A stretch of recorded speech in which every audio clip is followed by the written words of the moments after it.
నల్గొండ జిల్లా విద్యాశాఖ అధికారిగా పనిచేస్తున్న బొల్లారం భిక్షపతి బదిలీ అయ్యారు. ఆయన స్థానంలో సుశీంద్రరావు నల్గొండ డీఈఓగా బాధ్యతలు స్వీకరించారు. నల్గొండ జిల్లా విద్యాశాఖ అధికారిగా సుదీర్ఘకాలం పనిచేసిన బొల్లారం భిక్షపతి బదిలీ అయ్యారు. ఆయన స్థానంలో రంగారెడ్డి జిల్లా డీఈఓగా పనిచేసిన సుశీంద్రరావు నల్గొండ డీఈఓగా బాధ్యతలు స్వీకరించారు. ఇప్పటివరకు నల్గొండ డీఈఓగా పనిచేసిన బొల్లారం భిక్షపతి యాదాద్రి భువనగిరి జిల్లాకు డీఈఓగా బదిలీ అయ్యారు. ఆయన స్థానంలో వచ్చిన సుశీంద్రరావు సోమవారం నల్గొండ జిల్లా విద్యాశాఖ అధికారిగా బాధ్యతలు స్వీకరించారు. నల్గొండ డీఈఓగా ఆయన బాధ్యతలు స్వీకరించిన అనంతరం కార్యాలయ ఉద్యోగులు, పలువురు ఉపాధ్యాయులు స్వాగతం పలికి శుభాకాంక్షలు తెలిపారు.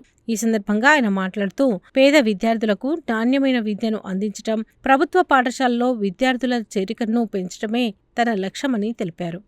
ఈరోజు నేను రంగారెడ్డి డిఈఓగా మొన్నటి వరకు వర్క్ చేసి ఈరోజు నల్గొండ జిల్లాలో డిఈఓగా ఛార్జ్ తీసుకున్నా. నా పేరు పి సుశీంద్రరావు.